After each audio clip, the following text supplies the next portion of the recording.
Suspense.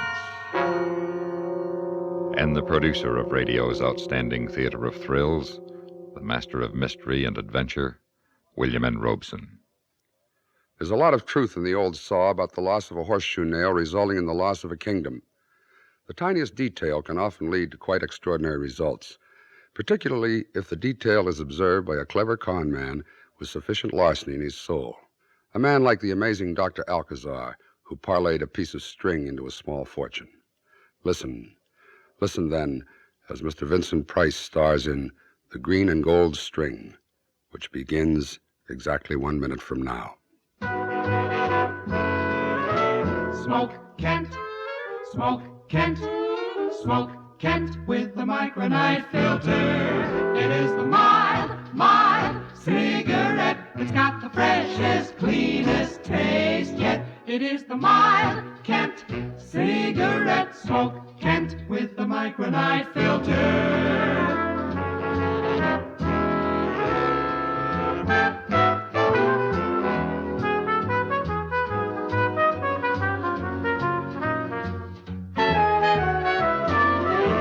It is the mild cigarette. It's got the freshest, cleanest taste yet. It is the mild Kent cigarette. Smoke Kent, Smoke Kent, Smoke Kent with the micronite filter.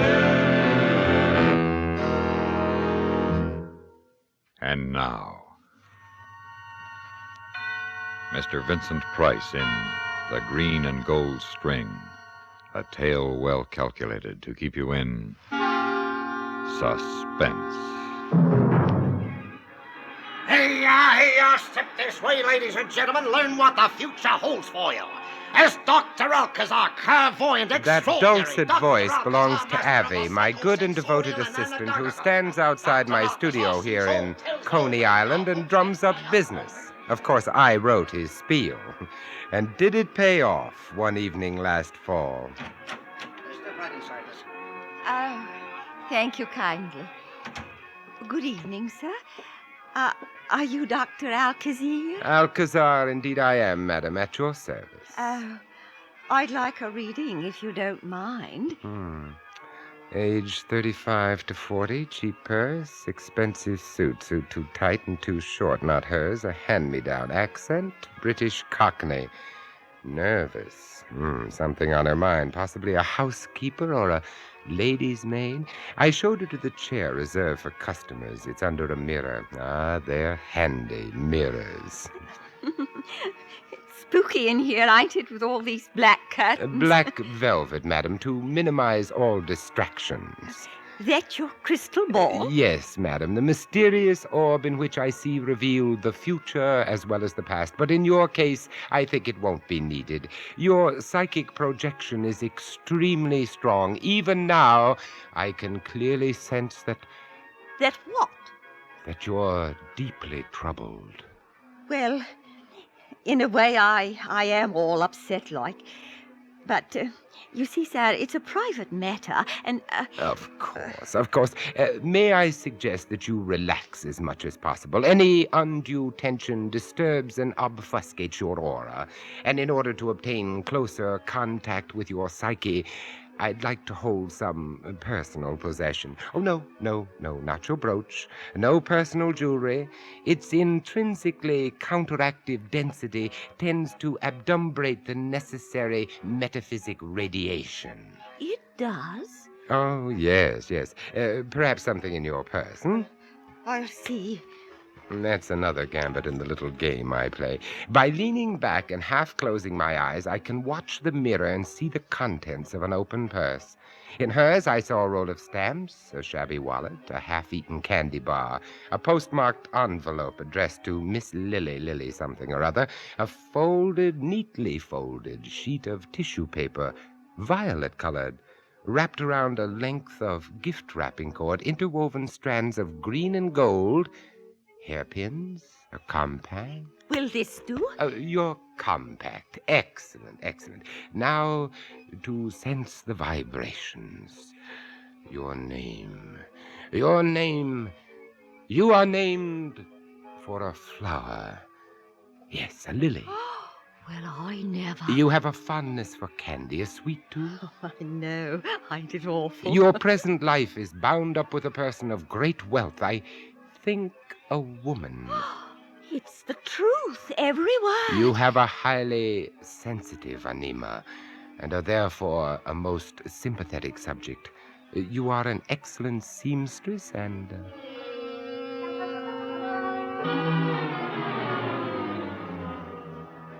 And that, madam, concludes the general reading. Oh, is that all? Well, I could go deeper, much deeper, with a special delineation for an additional 50 cents. Shall I continue? All right, I guess you might as well. Excellent, excellent. Now, if you'll state your problem briefly. Oh? Do I have to? I should think you'd already know. I see madam finds it necessary to test me further. Very well. Well, now, I seem to see paper, tissue paper. What a strange color. Almost orchid. Orchid-colored paper and something else. 2 colors interwoven, green and gold. Green and gold. Ooh. Have I mentioned something which frightens you? Oh, yes. Oh, well, now you should have sufficient proof of my powers, and since my time is limited, I suggest you tell me the rest of the details. Well, it's about my sister. My sister and her husband. You see, sir, I've just found out that he's deceiving her like, and I'm the only one that knows. The eternal triangle. Oh, no, it's nothing like that. Oh? That's why I don't rightly know what to do. The funny thing is that what he's doing to deceive her, he's making her happy. Now, my problem is, should I tell my sister, or should I let well enough alone? I see. You are entangled, madam, in a most unusual psychic web. Now, one moment. There are widely differentiated karmas here. 2 paths lie before you. I see you taking one and then the other, but it makes no difference which you follow, for whatever you do, the result will be the same. And there now, I trust your mind has been set at rest, huh? You mean that's all, sir? Apparently all that fate intends you to know, at least for the present. Well, if you say so. That will be $1.50.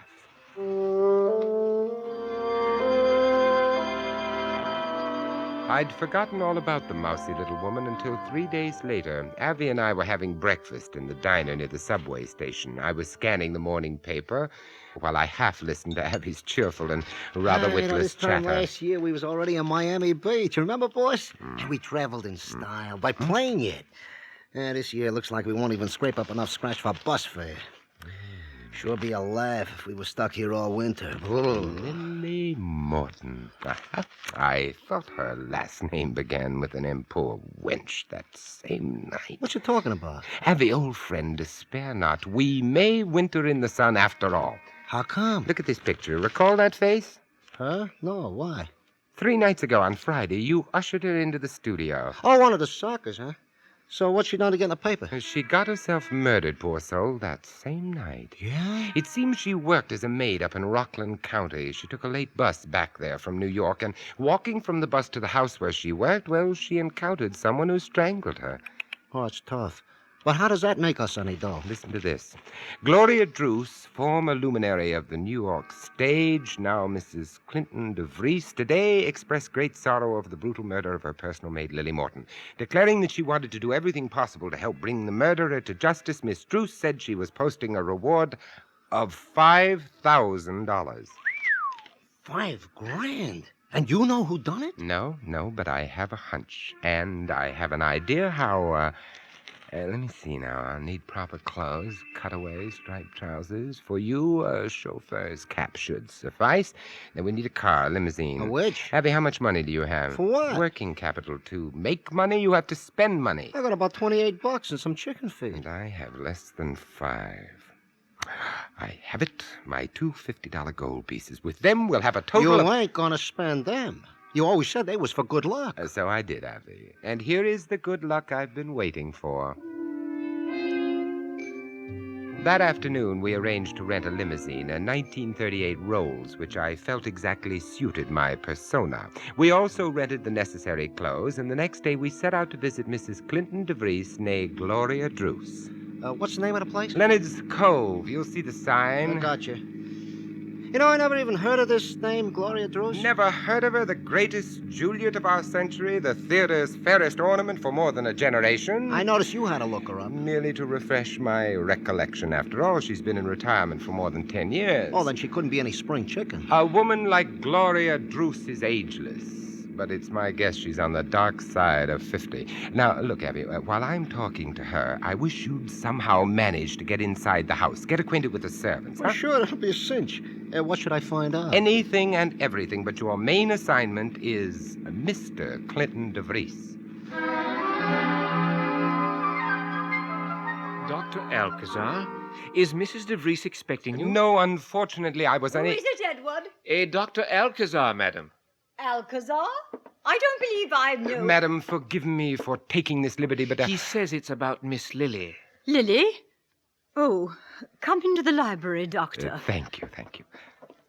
Ay, what a charming room. A perfect setting for you, Miss Druce. I beg your pardon, Mrs. DeVries. Oh, don't apologize. I like it when people remember. Oh, now what is this about Lily?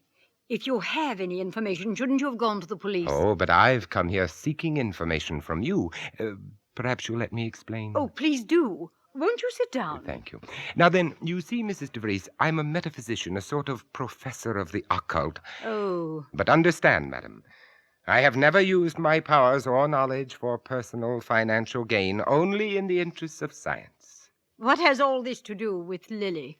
Well, recently, about 10 days ago, I was engaged in a simple experiment with my crystal ball, in the course of which I encountered a very unusual interruption of the comic stream. A total picture of a woman in distress, a woman in dire danger, seeking help. At the time, I made a full notation of the occurrence and then put the matter from my mind until yesterday.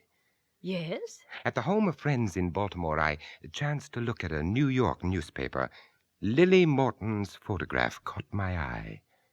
And you think it was Lily you saw in the crystal? That is the question, Miss Druce, which has brought me all these miles to see you. Why, this is fascinating.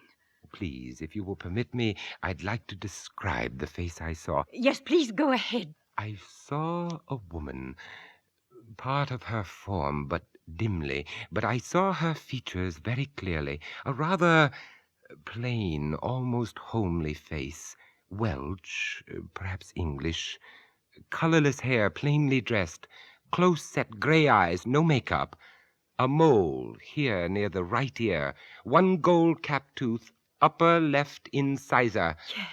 Yes, it is Lily. You're quite sure? Oh, yes, there can't be any doubt. Well, Miss Druce, you have set my mind at rest. I can't thank you enough. Oh, you're not leaving. I mean, aren't you going to try to find out more? I don't think I understand. Well, Doctor, in these few minutes, you have convinced me completely. I'm greatly honored. And I was thinking, suppose you try to get in touch with Lily, wherever she is, or isn't that possible? Well, of course, I have often received messages from the beyond, but... Then you could find out who killed her. Oh, but, madam, don't you think the police... The police, they haven't found a single clue. Oh, won't you please try? Well, it's a challenge, though I must warn you, it's not likely to succeed.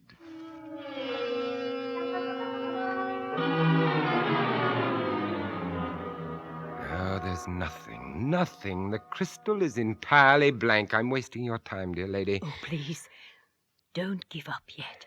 Well, as you wish. Ah, here is something. It's clouding.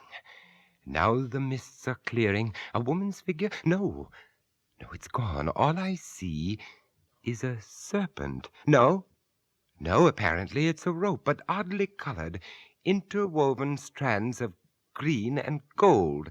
The colors of the rope are vivid against a background of violet. It's a peculiar shade of violet. Oh. It looks... but the light's fading, the mists are closing in. I'm sorry. The image is gone. I'm truly sorry. I think we're being misled. You mean because what you saw hadn't anything to do with Lily? Exactly. No, it wasn't about Lily. It was about me. You? Yes. Just a minute. Doctor, is this the same shade of violet? Yes. Yes, this is what I saw. The same violet tissue paper and this interwoven green and gold string. But why? It was such a powerful image. Has this any emotional meaning, Mrs. DeVries? Well, yes, it has. It has to do with George. So that's your husband's name? Oh, no. George is an old admirer of mine. Of Gloria Druce, not Gloria DeVries. I've never seen him. I don't know his real name. We just call him George. And this paper and string is what he always wraps his presents in. An old admirer who sends you presents. It's most romantic. Isn't it? There's no note with his gifts. No address, nothing. Except in the very first one. That was nearly 2 years ago. He enclosed an old theater program from The Green and the Gold. Ah, The Green and the Gold. Oh, remember? Oh, yes, I saw you in that. I'll never forget it. Well, that's how I know he's an admirer. You don't know what it means to an old actress, Doctor. To be remembered. Ah, yes. What sort of gifts does he send? Oh, books, perfume, odd little knickknacks. No candy? Oh, yes. Every third or fourth package, heavenly liqueur chocolates. Ah, yes, I'm sure they're delicious. But all this is keeping us from poor Lily. Won't you try again? No, not just now. I'm afraid it would be useless now, Mrs. DeVries. But if you like, I'll resume my efforts tonight. Alone.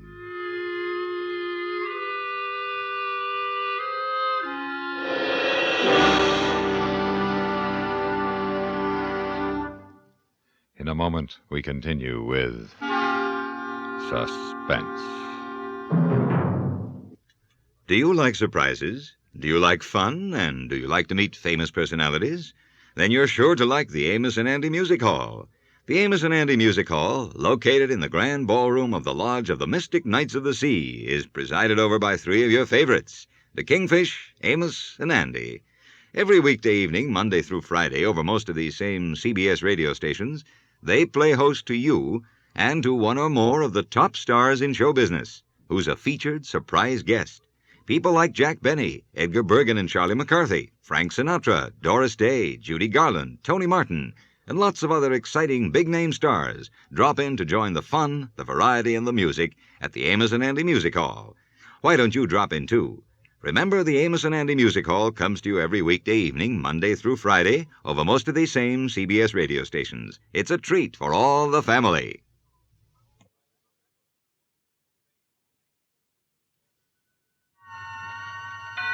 And now we continue with The Green and Gold String, starring Mr. Vincent Price. A tale well calculated to keep you in suspense.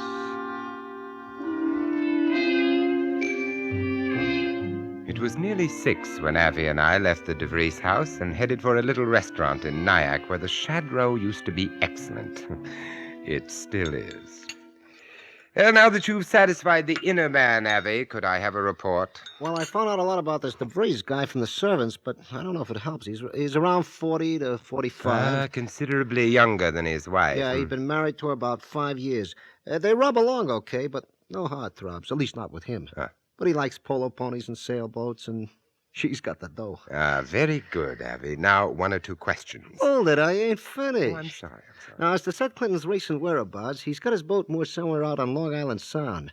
You see, she's got a beach house out there, and that's where he went morning of the day this Lily was killed. And he's still there? Yeah, but he's due home tomorrow, time for dinner. Now, make with your questions. Avi, I haven't a one. You've really covered the ground. I'm proud of you. Well, then it's your turn, brother. Seeing as we've spent nearly our last dime hoping to horn in on that $5 grand reward, I think you ought to fill me in. With pleasure, Avi. First, I know who killed Lily. Then let's spill it to the cops and collect. Not so fast. I found out something else. The same killer's planning to kill again. I think soon.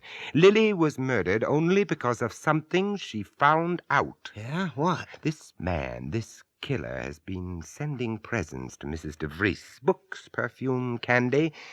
Well, it's my guess that someday soon the candy will be the death of her. And Lily Watts found out who he is. Indubitably. And since the dame you're talking about is the DeVries dame, then I suppose you right. think... The guy is the DeVries guy. Only, Doc, it couldn't be. He was out on Long Island. No, Avi, he was hiding, waiting for Lily Morton. Look, it was easy. He started out in the morning ostensibly for Long Island, but instead he hid his car and lay low the whole day. He knew the shortcut Lily always took from the bus stop through the back of the estate, and that's where he killed her. Then he drove off to the beach house, where he was supposed to have been all day. And I suppose you got all that from your crystal ball. No, from Lily Morton a few hours before she was killed. No way, you're reaching, Doc. I told you I knew one thing the police don't know. Yeah, if it was this Clint, you said yourself you got no proof, and Lily ain't doing no talking now. Terse, Avi, to the point. You're getting better and better. So what do? Pick us a park bench, sit around getting corns, waiting for Mr. Clint George to send his frau a popsicle full of strychnine. I don't think we'd have very long to wait. I think he's about ready to strike. But since our funds will only see us through another day at the most... You said a mouthful it's there. up to us to smoke him out. And I have an idea just how to do it. Oh,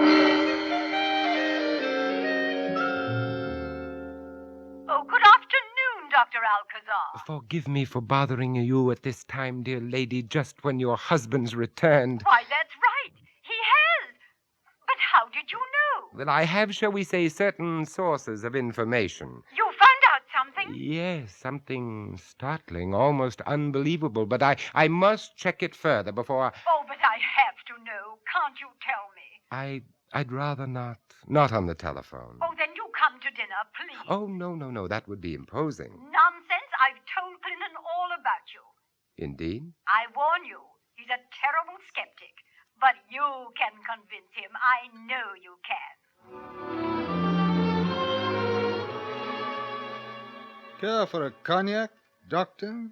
Well, yes, thank you, Mr. DeVries. Oh, now, Doctor, do tell me what's happened. I told Clinton about your seeing Lily in the crystal, and about the paper and string. Ah, that string, that green and gold string. Curious, you must admit, Mr. DeVries. Very curious. Indeed, yes. And if I sounded excited when I phoned, I was. You see, Mrs. DeVries, I've been at work on our problem, and suddenly I saw, or rather I sensed, that the tissue paper and the green and gold string were not part of your psychic stream. Whose then? Lily Morton's. Lily's? But why? What could George mean to Lily? I believe he killed her. George? Why, that is the most preposterous idea. Are you sure? To be frank, no, but I'm convinced that one more evocation of the psychmantic waves will bring confirmation or the reverse. Oh, Doctor, then couldn't you do it here, tonight? Well, I could try, unless Mr. DeVries objects. No, go ahead. Matter of fact, I'd like to sit in. Excellent. I was hoping you would.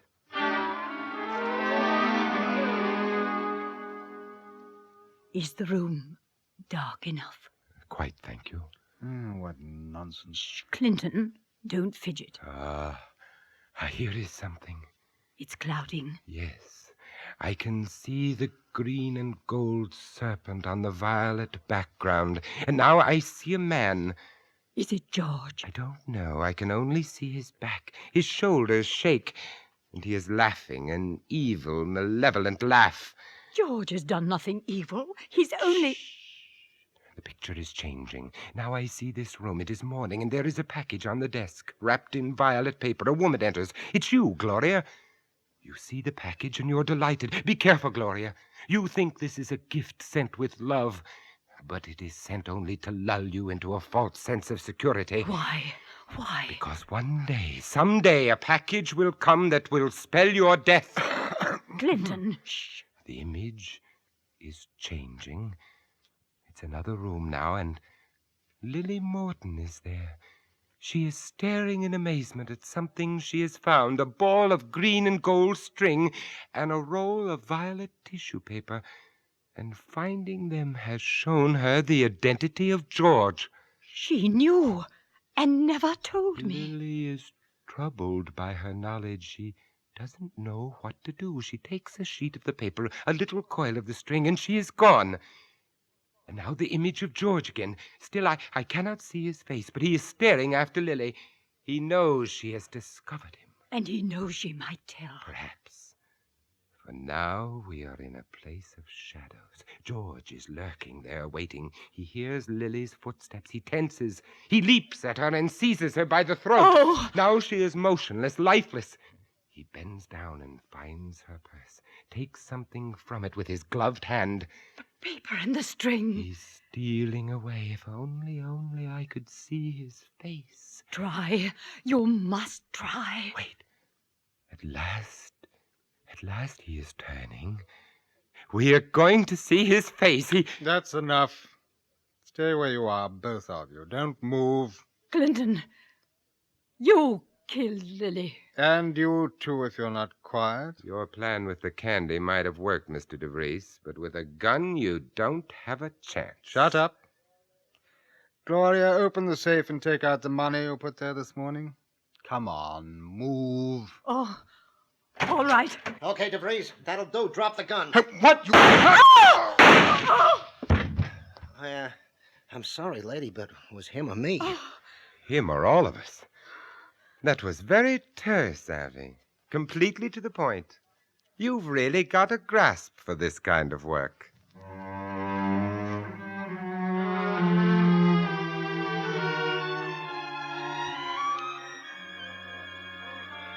Abby! Abby! Yeah, boss? Look what just arrived in the mail. From who? Oh, the dame, Gloria Drews. Has she sent us the 5 Gs? Take a look. 10 Gs.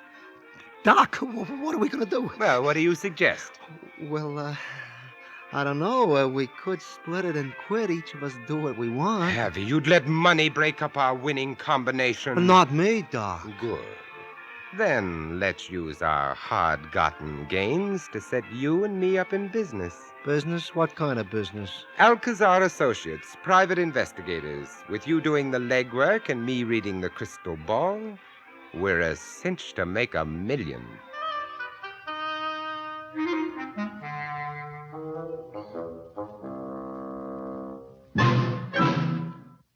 Suspense, in which Vincent Price starred in The Green and Gold String, adapted by Silvia Richards from a story by Philip MacDonald, and produced and directed by William N. Robeson. Listen. Listen again next week when we return with Miss Nancy Kelly in Trial by Jury, another tale well calculated to keep you in suspense. Supporting Mr. Price in The Green and Gold String were Jeanette Nolan, Irene Tedrow, Lou Krugman, Byron Kane, and Ben Wright. Ever hear of the Vandals? That group of savages who bucketed around over most of Europe, destroying everything that was beautiful? According to history, they lived and did their damage over 1,400 years ago. But sometimes one wonders if the Vandals really died out. Certainly there's a group roaming America, especially during the outdoor months, that acts like the Vandals of old. You've seen their work.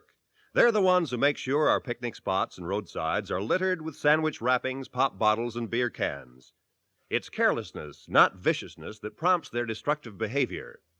Could be that you yourself have been careless in that fashion once or twice. Now, make a vow against it. Do your part to help keep America beautiful.